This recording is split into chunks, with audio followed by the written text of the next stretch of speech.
आज के इस लेसन में हम बात करेंगे पावर ऑफ अ पॉइंट के कॉन्सेप्ट की और साथ में हम बात करेंगे कि डायरेक्टर सर्किल होता क्या है। तो दोस्तों आइए शुरू करते हैं आज के इस लेसन को। तो दोस्तों पावर ऑफ अ पॉइंट का कॉन्सेप्ट क्या है। दोस्तों पावर ऑफ पॉइंट में ये है कि अगर हमारे पास एक पॉइंट है पॉइंट पी जिसके कोऑर्डिनेट है x1 y1 और एक हमारे पास सर्किल है सर्किल एस जिसकी हमारे पास जो जनरल इक्वेशन है वो क्या है x square plus y square plus 2gx plus 2fy plus c equals to zero. तो दोस्तों पावर ऑफ पॉइंट क्या होता है कि उस सर्किल की इक्वेशन में आप उस पॉइंट को सेटिस्फाई करवा दो, वो होता है पावर ऑफ पॉइंट। तो जैसे ही आप सर्किल की इक्वेशन जो है एस जो कि x square plus y square plus 2gx plus 2fy plus c equals to zero है, इसमें अगर हम x की जगह रख देंगे x1 और y की जगह रख देंगे y1, मतलब पॉइंट P के कोऑर्डिनेट्स अगर रख देंगे तो वो हमारा आ जाएगा पावर ऑफ पॉइंट, जिसे हम S1 से रिप्रेजेंट करते हैं। दोस्तों अगर S1 की वैल्यू हमने देखा कि पॉजिटिव आ रही है, मतलब S1 ग्रेटर देन जीरो, तो इसका मतलब ये होता है कि जो पॉइंट है हमारा जिसके बारे में हम बात कर रहे हैं वो क्या है, सर्किल के बाहर लाई कर रहा है। ठीक, अब पॉइंट सर्किल के बाहर लाई कर रहा है तो उससे सर्किल पे दो टेंजेंट्स बनाए जा सकते हैं। ये कैसे हो सकता है कि दो टेंजेंट का ये कॉन्सेप्ट क्या है, इसके बारे में बात करते हैं। तो दोस्तों हमारे पास मैंने आपको क्या बोला कि ये जो पॉइंट है ये सर्किल से बाहर लाई कर रहा है। तो ये मान लिया सर्किल, ये मान लिया पॉइंट, ये सर्किल से बाहर लाई कर रहा है। तो इससे कितने टेंजेंट बन सकते हैं, दो टेंजेंट बन सकते हैं। कैसे बन सकते हैं, एक तो इस तरफ ऐसे, दूसरा टेंजेंट कैसे बन सकता है, ऐसे। तो इस हिसाब से हम बोल सकते हैं कि अगर पॉइंट सर्किल के बाहर लाई कर रहा है तो हम दो टेंजेंट बना सकते हैं उससे। तो पॉइंट्स के बाहर लाया करने की कंडीशन क्या है कि S1 ग्रेटर देन जीरो, तो पॉइंट बाहर लाया करेगा। दूसरा केस, अगर S1 की वैल्यू जीरो हो जाती है, तो दोस्तों अगर S1 जीरो हो जाता है तो उस केस में सिर्फ हमारे पास एक ही टेंजेंट बन पाएगा। क्यों? क्योंकि S1 इक्वल टू जीरो का मतलब ये है कि वो पॉइंट सर्किल के ऊपर लाई कर रहा है। तो सर्किल के ऊपर लाई कर रहा है तो मान लिया ये नीचे वाला पॉइंट, तो इस पर हम क्या बना सकते हैं, सिर्फ और सिर्फ ऐसे एक टेंजेंट ही बना सकते हैं। तीसरा केस क्या बनेगा, S1 less than zero. S1 less than zero का मतलब होता है कि पॉइंट सर्किल के अंदर लाई करेगा। तो अंदर अगर पॉइंट लाई कर रहा है तो वहाँ तो टेंजेंट पॉसिबल ही नहीं है, क्योंकि अंदर वाले से हम बनाएंगे तो वहाँ से हमें हमेशा क्या मिलेगा, सीकेंट। तो इसका मतलब ये है कि अगर S1 ग्रेटर देन जीरो है तो इसका मतलब ये होता है कि पॉइंट सर्किल के बाहर लाई करेगा, मतलब उससे पॉइंट से हम दो टेंजेंट बना सकते हैं। अगर S1 इक्वल टू जीरो है तो इसका मतलब ये होता है कि जो पॉइंट है हमारा वो सर्किल के ऊपर ही लाई करेगा। तो इसका मतलब ये है कि सिर्फ और सिर्फ हम एक टेंजेंट बना सकते हैं। और अगर S1 लेस देन जीरो है तो इसका सीधा सीधा मतलब ये है कि जो हमारा पॉइंट है वो सर्किल के अंदर लाई करेगा। तो इसका मतलब ये है कि उस पॉइंट से हम कोई भी टेंजेंट नहीं बना सकते। ठीक, तो दोस्तों ये है पावर ऑफ अ पॉइंट का कॉन्सेप्ट।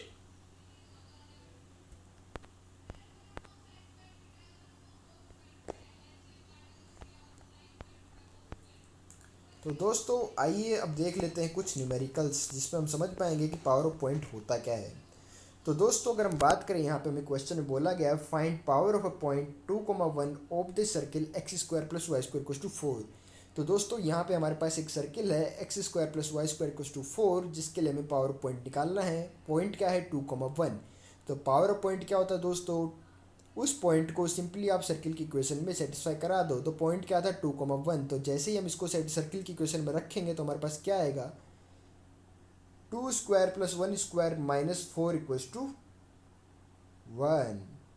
मतलब सर्किल की इक्वेशन क्या थी, x square plus y square minus 4 equals to zero. तो एक्स की जगह हम रखेंगे 2 और वाई की जगह रखेंगे 1। तो फाइनली हमें मिल जाएगा पावर ऑफ पॉइंट की वैल्यू 1। तो सिंपली ये है पावर ऑफ पॉइंट का कॉन्सेप्ट। ठीक, तो दोस्तों आइए अब बात कर लेते हैं हम डायरेक्टर सर्किल के बारे में कि डायरेक्टर सर्किल होता क्या है और क्या इसकी इक्वेशन होती है।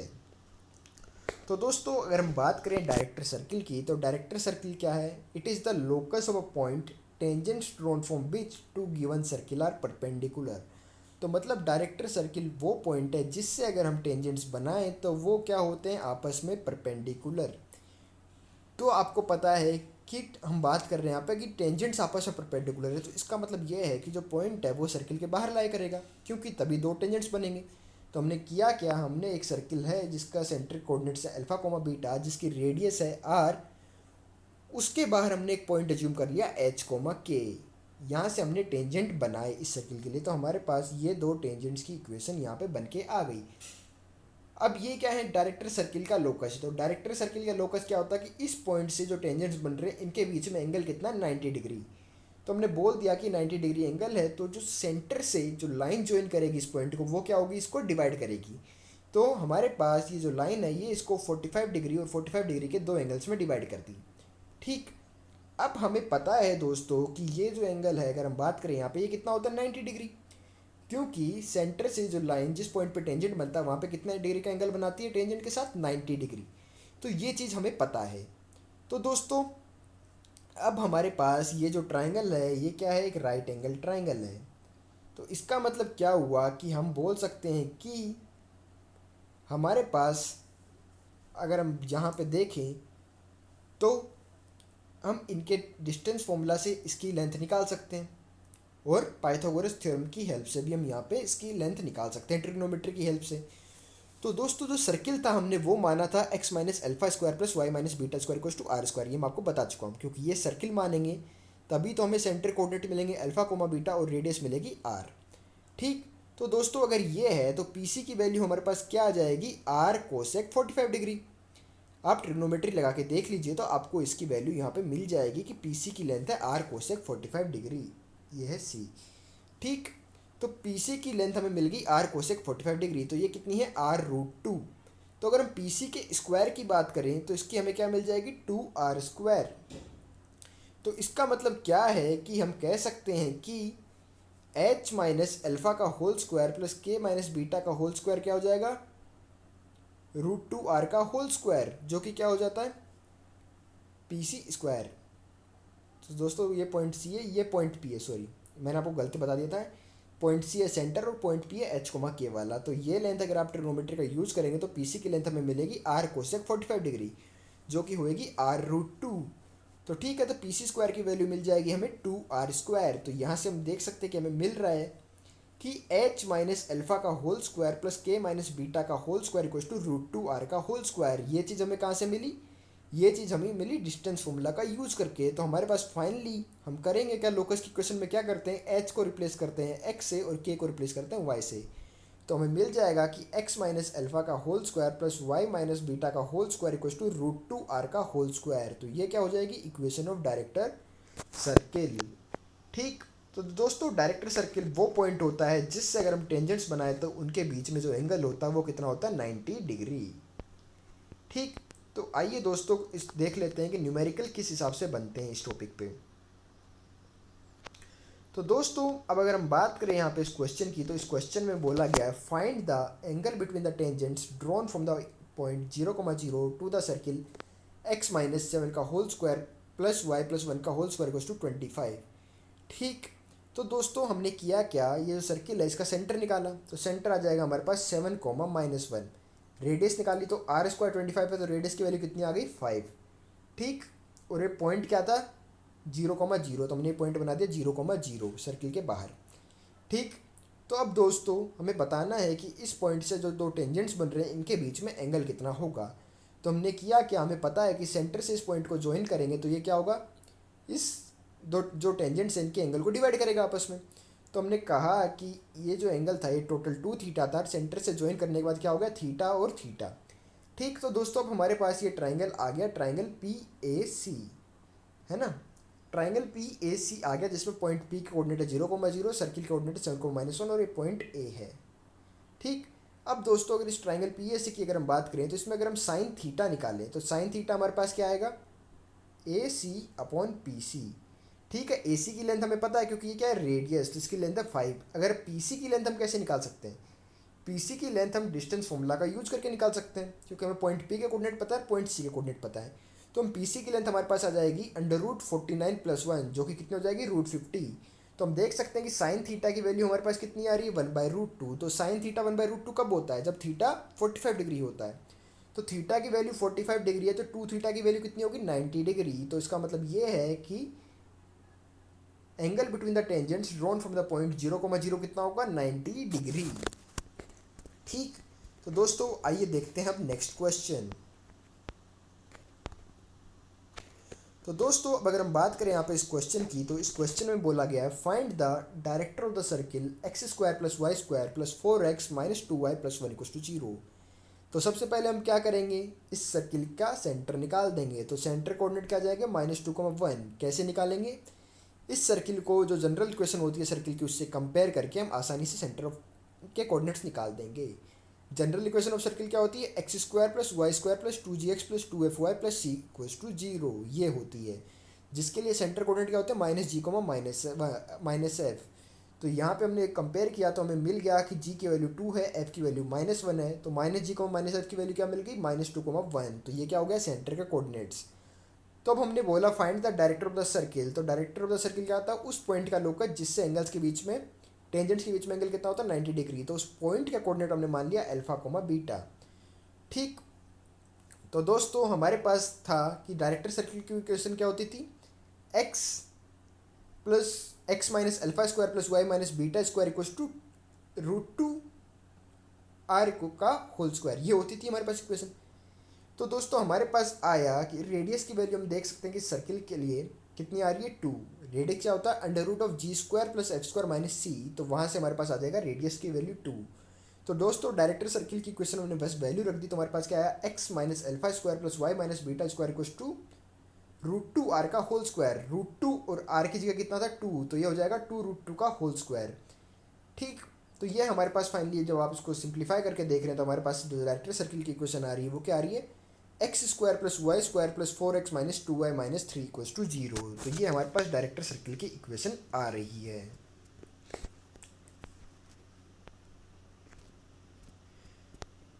तो दोस्तों आइए अब देख लेते हैं नेक्स्ट क्वेश्चन। तो दोस्तों अब अगर हम बात करें यहाँ पे इस क्वेश्चन की, तो इस क्वेश्चन में बोला गया है find the locus of point tangents drawn from which to the circle x square plus y square equals to 25 includes an angle of 60 degree. तो इसका मतलब ये है कि हमें उस पॉइंट का लोकस बताना है जिसमें जो टेंजेंट्स हैं उनके बीच में एंगल कितना है, 60 डिग्री। तो उस पॉइंट को हमने मान लिया पॉइंट पी, जिसे कोऑर्डिनेट हमने बोल दिया h, k। तो दोस्तों इससे हम दो टेंजेंट बना सकते हैं, तो ये पी ए और एक इस हिसाब से टेंजेंट बन सकता है सर्किल के टच करता हुआ। तो हमें पता है कि जो सेंटर से हम अगर इस पॉइंट पी को ज्वाइन करेंगे तो ये क्या होगा, इस एंगल को डिवाइड कर देगा।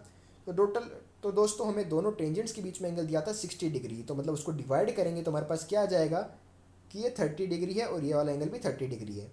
तो दोस्तों हमारे पास ये बन जाएगा ट्राइंगल पी ए सी, जिसमें एंगल पी कितना है, 30 डिग्री। तो दोस्तों अगर हम ट्राइंगल पी ए सी की बात करें तो हमें पता है कि जो एंगल ए है वो 90 डिग्री है। तो दोस्तों अब अगर इसके लिए हम ट्रिग्नोमेट्री का यूज़ करें, क्योंकि हमें पता है कि एंगल ए पी सी की वैल्यू कितनी है, 30 डिग्री। तो दोस्तों अगर हम साइन 30 डिग्री की बात करें तो साइन 30 डिग्री की वैल्यू हमारे पास आ जाएगी 5/x। ठीक। x क्या है यहाँ पे, पी सी की लेंथ, इसको हमने नाम दिया है x यहाँ पे। तो साइन 30 की वैल्यू आ जाएगी 5/x। साइन 30 क्या होता है, हाफ। तो हाफ इक्वल्स टू 5/x आ गया। तो यहाँ से हमें x की वैल्यू क्या मिलेगी, x की वैल्यू हमें मिल जाएगी 10। तो दोस्तों x हमारे पास आ गया है 10। तो अब x की वैल्यू हमें पता है कि 10 है। वो 10 क्या है, ये क्या है, डिस्टेंस है किसके बीच में, पॉइंट P और पॉइंट C के बीच में। पॉइंट P क्या है, h, P, K। Point C क्या है, 0,0। तो इनके बीच में हम डिस्टेंस फॉर्मूला लगा के इसको 10 के इक्वेट कर देंगे। तो हमारे पास क्या आएगा, √h² plus k² equals to 10। तो इसको दोनों साइड स्क्वायरिंग करने पे हमें क्या मिलेगा, h² plus k² equals to 100। तो दोस्तों लोकस में फाइनली हमें क्या करना पड़ता है, h की जगह क्या करना पड़ता है, x, और k की जगह क्या रखना होता है, y। तो फाइनली हमारे पास जो लोकस की इक्वेशन आएगी वो क्या आएगी, x² plus y² equals to 100। तो ये क्या हो जाएगा, रिक्वायर्ड लोकस। तो आइए दोस्तों अब देख लेते हैं एक और क्वेश्चन। तो दोस्तों अगर हम बात करें यहाँ पे इस क्वेश्चन की, तो इस क्वेश्चन में बोला गया कि find the equation of the director of the circles whose diameters are 2x minus 3y plus 12 and x plus y 4y minus 5 equals to 0 and whose area is 154 square unit। तो दोस्तों अगर आपको director circle की equation याद है तो इसमें हमारे को क्या चाहिए था, एक सेंटर चाहिए था और एक रेडियस की वैल्यू चाहिए थी। क्यों, क्योंकि अगर सेंटर के कोऑर्डिनेट अल्फा कोमा बीटा होते हैं और रेडियस की वैल्यू आर होती है तो उस केस में डायरेक्टर सर्किल की इक्वेशन क्या आती है, x minus alpha square plus y minus beta square equals to √2 times r का होल स्क्वायर। तो बस हमें सेंटर और रेडियस चाहिए। तो दोस्तों हमारे पास रेडियस कहाँ से आ जाएगी, क्योंकि यहाँ पे एरिया दिया है। तो एरिया क्या होता है सर्किल का, पाई इंटू आर स्क्वायर। तो दोस्तों पाई की वैल्यू है 22/7 इंटू आर स्क्वायर की वैल्यू इधर रखी 154। तो यहाँ से हमें सोल्व करने में मिल रहा है कि रेडियस की वैल्यू हमारे पास है 7। तो दोस्तों रेडियस हमें पता है कि 7 है। अब हमें क्या चाहिए था, सेंटर। तो दोस्तों हमें दे रखी है डायमीटर्स की इक्वेशन। तो सेंटर क्या होता है, point of intersection of diameters. अगर आपके पास ये सर्किल है, इसका एक डायमीटर ये है, इसका एक डायमीटर ये है, तो जहाँ पे इंटरसेक्ट कर रहे हैं यही तो सेंटर होता है। तो हमारे पास डायमीटर्स की इक्वेशन थी 2x-3y + 12 = 0 और x + 4y - 5 = 0। इन दोनों को हमने सोल्व किया तो इनका पॉइंट ऑफ इंटरसेक्शन हमारे पास क्या रहा, -3,2। तो मतलब सेंटर है इस सर्किल का -3,2, रेडियस इसकी 7। तो इसका डायरेक्टर सर्किल की इक्वेशन क्या हो जाएगी, x + 3 का होल स्क्वायर + y - 2 का होल स्क्वायर = 7√2 का होल स्क्वायर। तो आपके पास आ रहा है फाइनली सोल्व करने पे x² + y² + 6x - 4y = 84। तो दोस्तों ऐसे करके हम डायरेक्टर सर्किल की इक्वेशन आसानी से लिख सकते हैं। तो दोस्तों ये था आज का लेसन जिसमें हमने बात की डायरेक्टर सर्किल की, और साथ ही हमने जिसमें बात की पावर ऑफ अ पॉइंट की, जिसमें हमने देखा कि पावर ऑफ पॉइंट क्या होता है S1, और डायरेक्टर सर्किल की इक्वेशन क्या होती है x - α² + y - β² √2 टाइम्स r का होल स्क्वायर, जहाँ पे अल्फा बीटा क्या है, सेंटर के कोऑर्डिनेट्स, और r क्या है, रेडियस ऑफ द सर्किल। ठीक, तो दोस्तों मैं उम्मीद करता हूँ कि आपको ये लेसन समझ में आ गया होगा। अगर फिर भी आपको आज के इस लेसन में किसी भी टाइप की कोई भी दिक्कत है तो आप कमेंट करके पूछ सकते हैं। और अगर आपको ये वीडियो अच्छा लगा तो प्लीज़ इस वीडियो को लाइक करिए, और अगर आप हमारे चैनल पर नए हैं तो हमारे चैनल को सब्सक्राइब करिए ताकि आने वाले लेसन्स की अपडेट आपको मिलती रहे। Thank you friends.